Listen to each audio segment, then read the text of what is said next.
Hello everyone, हम यहाँ पे ज्योग्राफी पढ़ रहे हैं। क्लास 11 की एनसीईआरटी ज्योग्राफी है ये।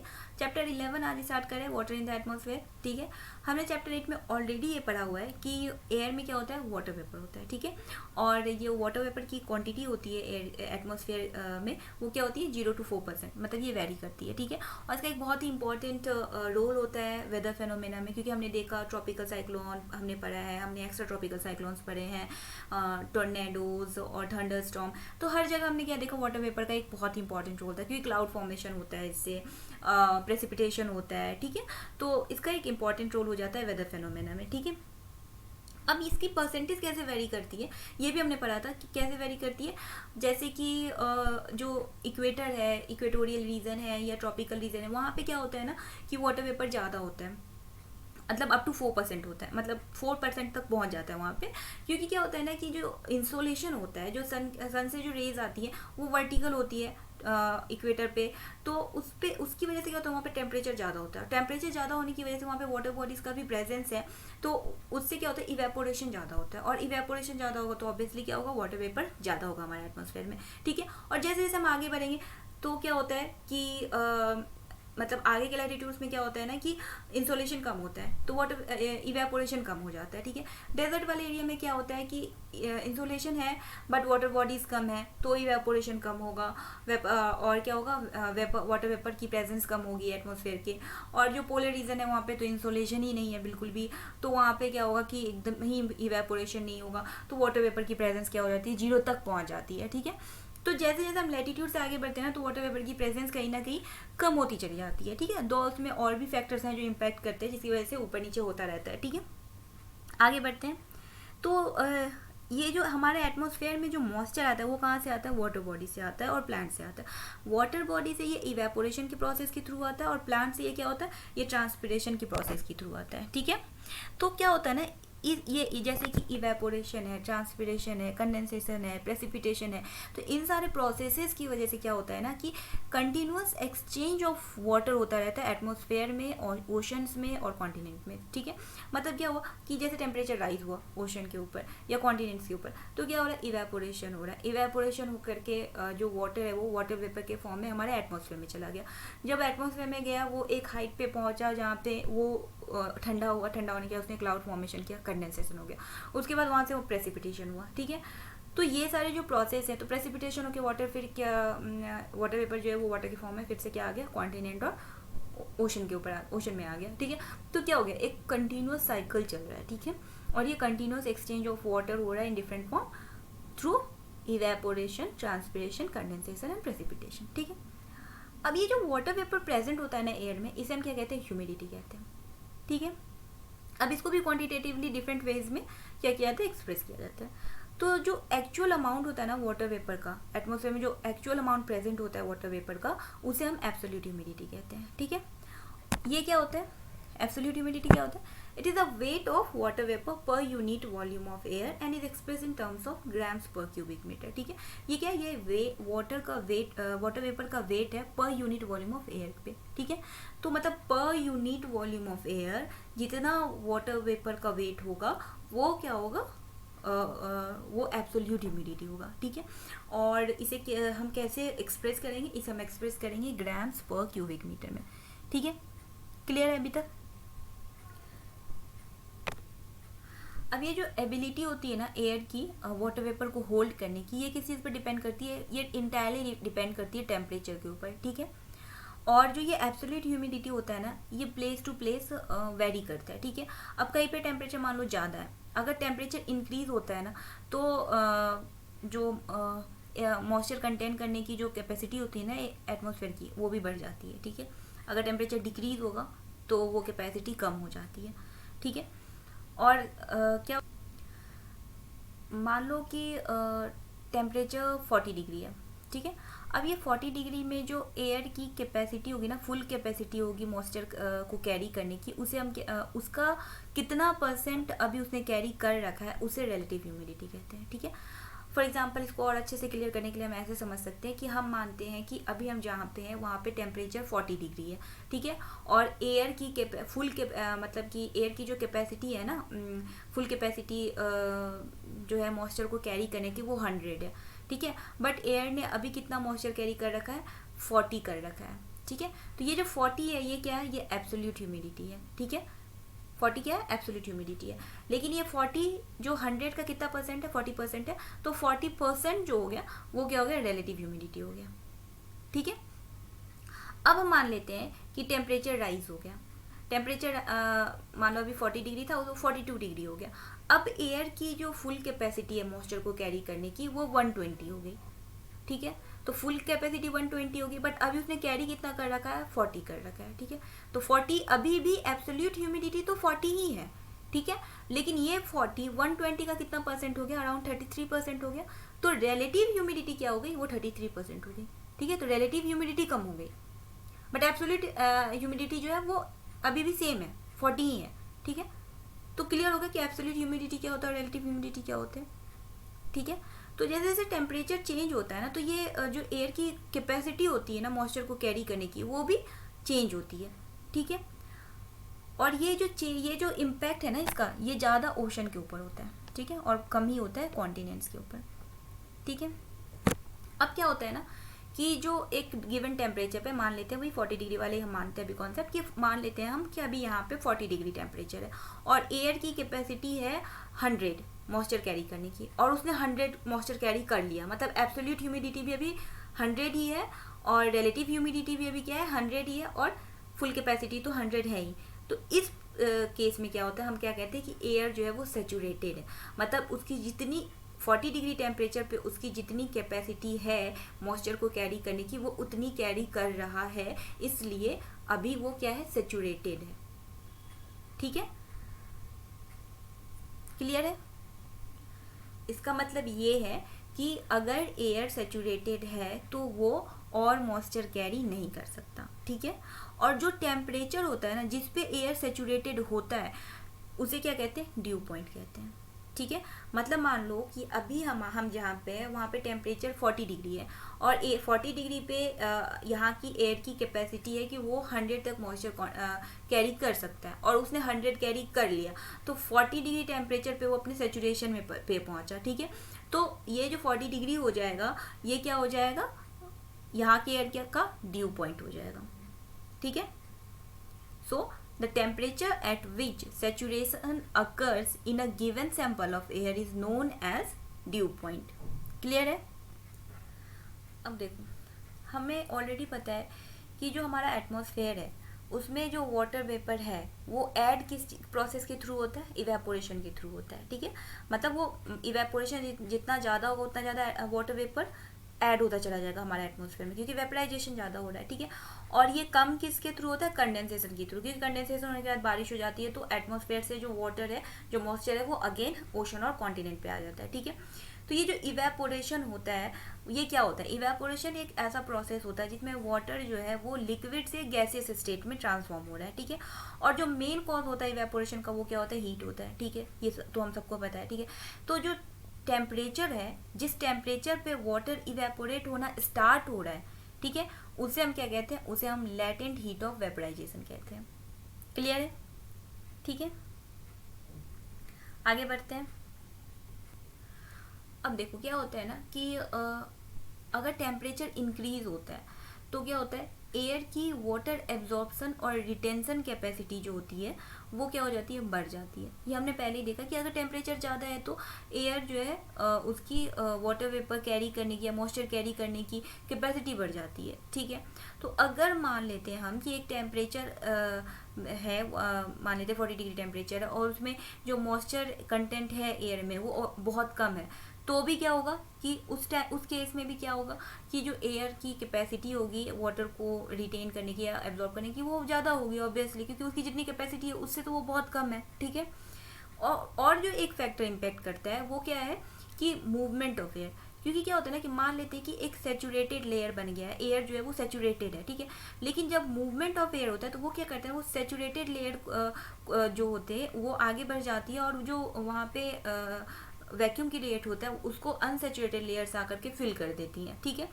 तो फिर क्या होता है, उस जगह में एयर का मॉइस्चर कैरी करने की कैपेसिटी बढ़ जाती है, ठीक है। तो ये जो मूवमेंट ऑफ एयर होता है ना, इसका भी बहुत इम्पैक्ट होता है, ठीक है, वाटर वेपर कंटेंट में, एटमॉस्फेयर में। अब मान लो इसको और अच्छे से क्लियर से समझते हैं। क्या है कि ओशन है, ओशन के ऊपर एयर है, ठीक है। अब एयर क्या है ना, उसमें इतना ज़्यादा मतलब वाटर जो है ना उसमें इतना इवेपोरेशन हो गया है और इतना ज़्यादा वाटर वेपर क्रिएट हो गया है कि एयर जो है वो सेचुरेटेड हो गया है, ठीक है। अब अगर वो वैसे ही रहेगा तो अब तो इवेपोरेशन भी रुक नहीं रहा है ना, इवेपोरेशन तो हो ही रहा है क्योंकि सनलाइट आ रही है, टेम्परेचर उतना ही ज़्यादा है, ठीक है। तो इस केस में क्या होता है ना, क्या होगा कि अनबैलेंस हो जाएगा। लेकिन जो हमें पता है कि हवा रुकती तो नहीं है ना, क्योंकि मूवमेंट ऑफ एयर होता रहता है जनरली। तो अब क्या हुआ ना, जो एयर है ओशन के ऊपर वो अगर सेचुरेटेड हो गया तो वो आगे बढ़ेगी, मूवमेंट ऑफ एयर हो रहा है, और पीछे से अनसेचुरेटेड एयर आकर के उस जगह को फिल करेंगी, और फिर जो इवेपोरेशन हो रहा है उससे जो वाटर वेपर है वो अनसेचुरेटेड एयर में जा रहा है और उसको सेचुरेट करने की कोशिश कर रहा है, ठीक है। तो इसलिए क्या होता है, जितना ज़्यादा वाटर एयर में मूवमेंट होगा ना उतना ज़्यादा इवेपोरेशन बढ़ेगा, ठीक है। तो इससे क्या कह रहे हैं कि greater the movement of air the greater is the evaporation, ठीक है। क्योंकि ऑब्वियसली अगर एयर सेचुरेटेड हो जाएगा तो इवेपोरेशन होकर के वाटर वेपर कहाँ जाएगा, ठीक है। तो इसीलिए जितना ज़्यादा मूवमेंट होता रहेगा ना तो एयर सेचुरेटेड होकर के आगे बढ़ेगी, उसके बाद फिर अनसेचुरेटेड एयर आ गई तो इवेपोरेशन जो हो रहा है उससे वाटर वेपर अब अनसेचुरेटेड एयर को सेचुरेटेड करने की कोशिश करेगी, ठीक है। तो इसलिए अगर मूवमेंट ऑफ एयर ज़्यादा है तो इवेपोरेशन भी ज़्यादा होगा, ठीक है। आगे बढ़ते हैं। आगे क्या है, the transformation of water vapour into water is called condensation, ठीक है। तो वाटर वेपर अगर वाटर में ट्रांसफॉर्म हो रहा है तो इसे कंडेंसेशन कहते हैं। तो हमें पता है कि कंडेंसेशन में क्या होता है ना, इसमें लॉस ऑफ हीट होता है, ठीक है। और लॉस ऑफ हीट की वजह से क्या होता है, जो गैसेस फॉर्म है वो लिक्विड में कन्वर्ट हो जाती हैं, ठीक है। देखो क्या होता है ना, जब मॉइस्ट एयर जो होता है, मतलब जो जिस एयर में मॉइस्चर है, ह्यूमिडिटी है, वो एयर जब ठंडी होती है ना तो ठंडी होती जा रही है, तो एक टाइम पे क्या होता है ना, ठंडी होने के बाद कि वो एक ऐसे लेवल पे पहुंच जाती है जब उसकी वाटर वेपर होल्ड करने की कैपेसिटी ख़त्म हो जाती है, ठीक है। तब उस केस में क्या होता है ना, जो एक्सेस वाटर वेपर होता है वो उसमें कंडेंसेशन होता है और वो कंडेंस होकर के लिक्विड फॉर्म में चेंज हो जाती है, ठीक है। उसके बाद प्रेसिपिटेशन हो जाता है। तो ये जो प्रोसेस है कंडेंसेशन का, ये भी एक बहुत ही इंपॉर्टेंट फेनोमेन है हमारे वेदर के लिए, ठीक है। तो इसमें हमें क्या याद रखना है कि जो कंडेंसेशन होता है ये किसकी वजह से होता है, ये लॉस ऑफ हीट की वजह से होता है, ठीक है। अब जब गैस से ये लिक्विड के फॉर्म में आ रहा है कंडेंसेशन तो ठीक है, लेकिन जब ये गैस से डायरेक्टली सॉलिड फॉर्म में चेंज हो जाता है तो उसे हम क्या कहते हैं, सब्लिमेशन कहते हैं, ठीक है। या जब कंडेंसेशन गैस से लिक्विड ना होकर के डायरेक्ट सॉलिड फॉर्म में हो रहा है तो उसे हम सब्लिमेशन कहते हैं। या फिर जब इवेपोरेशन सॉलिड से लिक्विड में ना होकर के डायरेक्ट वेपर में हो जाए, डायरेक्ट गैस में हो जाए, तो उसे क्या कहते हैं, उस प्रोसेस को भी हम सब्लिमेशन कहते हैं, ठीक है। आगे बढ़ते हैं। तो क्या होता है, in free air condensation results from cooling around very small particles termed as hygroscopic condensation nuclear. ये मैंने आपको चैप्टर 8 में भी बताया था कि जो एटमॉस्फेयर होती है उसमें जो छोटे छोटे डस्ट पार्टिकल्स होते हैं उनको कैरी करने की कैपेसिटी होती है, ठीक है।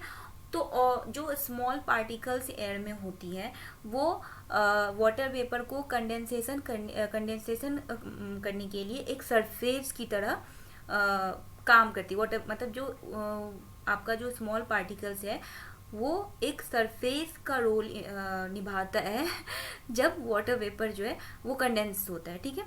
तो जब ये सरफेस देता है तो ये एक हाइग्रोस्कोपिक कंडेंसेशन न्यूक्लियाई की तरह काम करता है, ठीक है। मतलब अगर वाटर वेपर है, गैस है, तो उसको कंडेंस होने के लिए एक सरफेस की जरूरत होती है, और ये रोल कौन प्ले करता है, ये रोल प्ले करता है स्मॉल पार्टिकल्स जो होती हैं एयर में वो। और इसलिए जो स्मॉल पार्टिकल्स होते हैं वो क्या करते हैं, वो हाइग्रोस्कोपिक कंडेंसेशन न्यूक्लियाई की तरह काम करते हैं।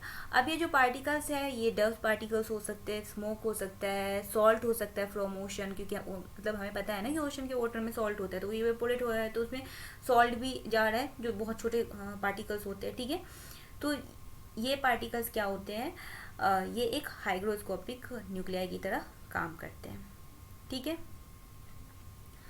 देखो अब क्या होता है ना कि जो मॉइस्ट एयर है ना वो अगर किसी कोल्डर ऑब्जेक्ट के कांटेक्ट में आ जाए तो भी कंडेंसेशन हो सकता है, ठीक है। या फिर अगर जो टेम्परेचर है वो ड्यू पॉइंट तक पहुंच जाए तो भी कंडेंसेशन हो सकता है। ड्यू पॉइंट पे पहुंचने पे क्या होगा, और टेम्परेचर का ड्यू पॉइंट पे पहुंच जाएगा तो एयर सेचुरेटेड हो जाएगा, और जब एयर सेचुरेटेड हो जाएगा तो उसके बाद उसकी कैपेसिटी खत्म हो जाएगी वाटर वेपर को कैरी करने की। तो एक्सेस वाटर वेपर क्या होगा, वो कंडेंस होकर के लिक्विड के फॉर्म में आ जाएगा और प्रेसिपिटेशन हो जाएगा। ठीक है, तो जब ड्यू पॉइंट तक पहुंच रहा है तो भी क्या हो रहा है, कंडेंसेशन हो रहा है। क्लियर है। जो कंडेंसेशन होता है इसको कौन कौन से फैक्टर्स इन्फ्लुएंस करते हैं, पहला तो है हमारा वॉल्यूम ऑफ एयर। ठीक है, एयर का वॉल्यूम कितना है, टेम्परेचर कितना है, क्योंकि अगर टेम्परेचर कम होगा, जब टेम्परेचर ड्रॉप होता है तभी कंडेंसेशन होता है। ठीक है, और प्रेशर कितना है, ह्यूमिडिटी कितनी है, मॉइस्चर भी डिपेंड करता है ना, क्योंकि मान लो कि प्रेशर तो ड्रॉप हो गया, ठीक है, लेकिन उतना मॉइस्चर है ही नहीं एयर में, तो मतलब वो उतना कैरी कर सकता है। ठीक है, अभी वो सेचुरेशन पे नहीं पहुंचा है। तो ये सही चीज़ें हैं जो इम्पैक्ट करती है। ठीक है, आगे बढ़ते हैं। क्या आगे क्या है, the condensation takes place when the temperature of the air is reduce to dew point with the volume remaining constant. ठीक है, मतलब जो एयर का वॉल्यूम है वो उतना ही है, मतलब कि एयर का वॉल्यूम ना बढ़ा है ना घटा है, कांस्टेंट है, और टेम्परेचर ड्यू पॉइंट तक पहुंच जाता है, तब क्या होगा, कंडेंसेशन होगा। ठीक है, क्योंकि उस पॉइंट पे क्या होगा, वो एयर जो है वो सेचुरेटेड हो जाएगा। ठीक है, उसके बाद सेचुरेशन के बाद क्या होता है आपको पता है, कंडेंसेशन होता है।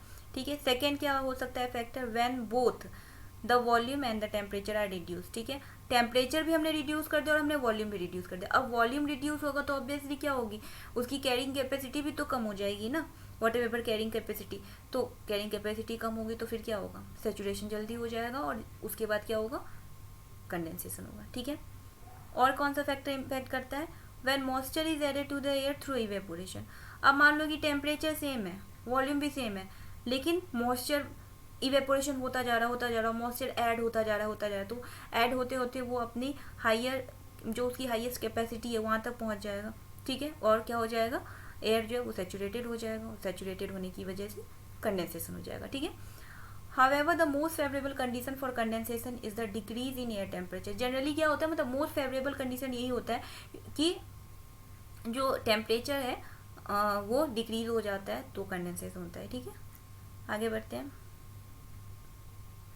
अब जो कंडेंसेशन होता है ना वाटर वेपर का या मॉइस्चर का, एटमॉस्फेयर में जो मॉइस्चर है या वाटर वेपर है, इसका जो कंडेंसेशन होता है ये अलग अलग फॉर्म में होता है। ये फॉर्म्स क्या होती है, ये ड्यू है, फ्रॉस्ट है, फॉग है, क्लाउड्स है। ठीक है, और इन्हें किस चीज़ के बेसिस पे क्लासीफाई किया गया है, इन्हें टेम्परेचर और लोकेशन के बेसिस पे क्लासीफाई किया जाता है। ठीक है, condensation takes place when the dew point is lower than the freezing point as well as higher than the freezing point. देखो, अब कंडेंसेशन तब भी हो सकता है जब ड्यू पॉइंट जो है वो फ्रीजिंग पॉइंट से कम हो, या ड्यू पॉइंट जो हो वो फ्रीजिंग पॉइंट से ज़्यादा हो। ठीक है, जब फ्रीजिंग पॉइंट से कम होता है तो कंडेंसेशन किस फॉर्म में होता है, और जब फ्रीजिंग पॉइंट से ज़्यादा होता है तो कंडेंसेशन किस फॉर्म में होता है, ये अब हम आगे पढ़ने वाले हैं। ठीक है, आगे देखते हैं ड्यू क्या होता है।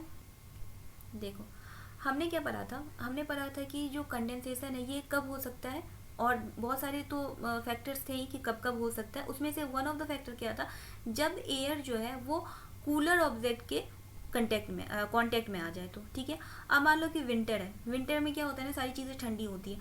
अब एयर में मॉइस्चर है, वो एयर जब किसी ठंडे ऑब्जेक्ट से टच होती है, ठीक है, मान लो किसी स्टोन से, किसी ग्रास से वो टच होती है, तो टच होने के बाद कंडेंसेशन हुआ, और वाटर ने अपने मॉइस्चर को वाटर ड्रॉपलेट के फॉर्म में वहाँ पे सरफेस पे डिपॉजिट कर दिया। ठीक है, यहाँ पे क्या हो रहा है, एक चीज़ हमें ध्यान में रखना है कि ड्यू के टाइम पे क्या हो रहा है ना, कि ये किसी सॉलिड ऑब्जेक्ट पे डिपॉजिट हो रही है। ठीक है, जैसे कि स्टोन है, ग्रास ब्लेड्स है, या प्लांट के लीव्स हैं। ठीक है, ना ही कि ये एयर के न्यूक्लियाई में हो रही है। जैसे हमने पढ़ा था कि एयर में जो डस्ट पार्टिकल्स होते हैं जो हाइग्रोस्कोपिक न्यूक्लियाई की तरह काम करते हैं, जिसके ऊपर जो है वाटर वेपर जो है वो कंडेंस होती है, ये वो वाला केस नहीं है।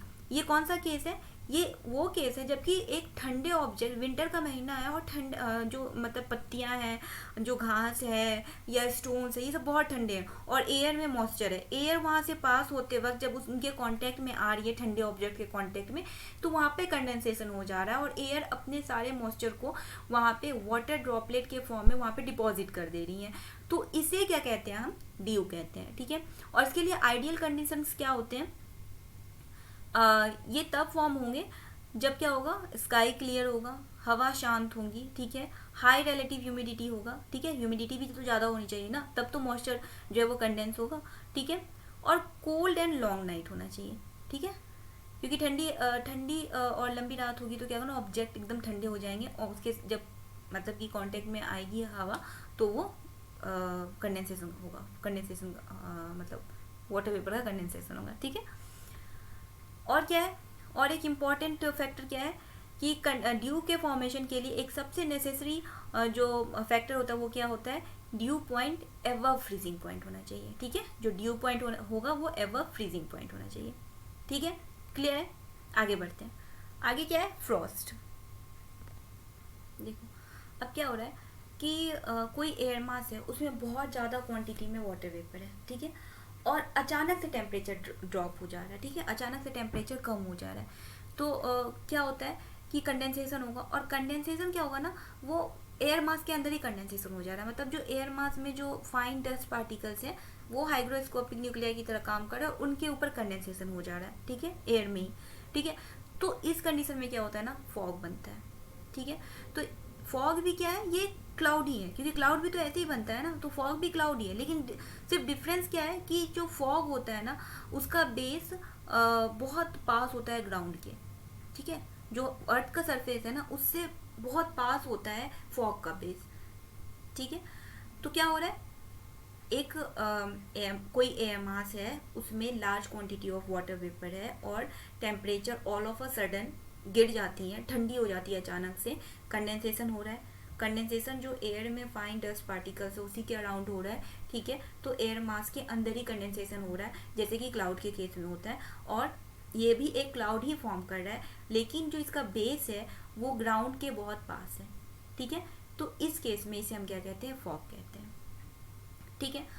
तो फॉग और मिस्ट की वजह से क्या होता है ना, विजिबिलिटी क्या हो जाती है, बहुत पुअर हो जाती है, मतलब जीरो तक विजिबिलिटी चल जाती है। हम विंटर में देखते हैं ना, कई बार विजिबिलिटी बिल्कुल ही कम हो जाती है, ठीक है। और अर्बन और इंडस्ट्रियल एरियाज में क्या होते हैं ना कि यहाँ पे स्मोक बहुत ज़्यादा होता है, तो जो एयर है ना उसके उसके पास प्लेंटी ऑफ न्यूक्लियाई है, बहुत सारा न्यूक्लियाई है, क्योंकि स्मोक है, डस्ट पार्टिकल्स है, तो स्मोक ज़्यादा होने की वजह से क्या हो रहा है ना कि उसे न्यूक्लियाई बहुत ज़्यादा मिल जा रहा है कंडेंस होने के लिए वाटर वेपर को, ठीक है। तो इसलिए इन जो अर्बन एरियाज होते हैं यहाँ पे फॉग और मिस्ट का फॉर्मेशन बहुत ज़्यादा होता है, ठीक है। दिल्ली के केस में हम देख सकते हैं, दिल्ली में विंटर में कितना हो जाता है, मतलब मैं दिल्ली में ही रहती हूँ, मैं देखती हूँ कि कई एरियाज़ में क्या हो जाते हैं ना कि बिल्कुल ही विजिबिलिटी नहीं रह जाती जब आप एकदम मतलब एकदम सवेरे सवेरे कहीं जाओ तो, ठीक है। आगे बढ़ते हैं, ठीक है। अब जब फॉग स्मोक के साथ मिक्स हो जाता है ना तो उसे हम क्या कहते हैं, स्मोक कहते हैं, ठीक है। आगे बढ़ते हैं, ठीक है। और मिस्ट क्या होता है, मिस्ट और फॉग सेम ही है, ऑलमोस्ट सेम ही है, सिर्फ एक ही डिफरेंस है दोनों में, वो ये है कि मिस्ट में क्या होता है ना, मॉइस्चर ज़्यादा होता है, फॉग के कंपैरिजन में मिस्ट के केस में मॉइस्चर ज़्यादा होता है, ठीक है। और क्या होता है उसकी वजह से मिस्ट के केस में जो हर एक न्यूक्लियाई के ऊपर मॉइस्चर का जो लेयर है वो थिकर होता है, ठीक है। क्या हो रहा है, वाटर वेपर है, दो मान लो कि दो एयर मास है, ठीक है। एक एयर मास में बहुत ज़्यादा हाई है मॉइस्चर, और दूसरा वाला जो एयर मास है उसमें पहले वाले के कंपैरिजन में और ज़्यादा मॉइस्चर है, ठीक है। तो अब ड्रॉप हो गया टेम्परेचर, तो पहला वाला एयर मास जो है उसमें वहाँ पे भी स्मोक है, डस्ट पार्टिकल्स है, सेकेंड वाला एयर मास जहाँ पे वहाँ पे भी स्मोक और डस्ट पार्टिकल्स है, ठीक है। तो स्मोक और डस्ट पार्टिकल्स के ऊपर कंडेंसेशन हो जाएगा, ठीक है, ठीक है। और सेकेंड वाले में भी डस्ट और स्मोक पार्टिकल्स के अराउंड कंडेंसेशन हो जाएगा, ठीक है।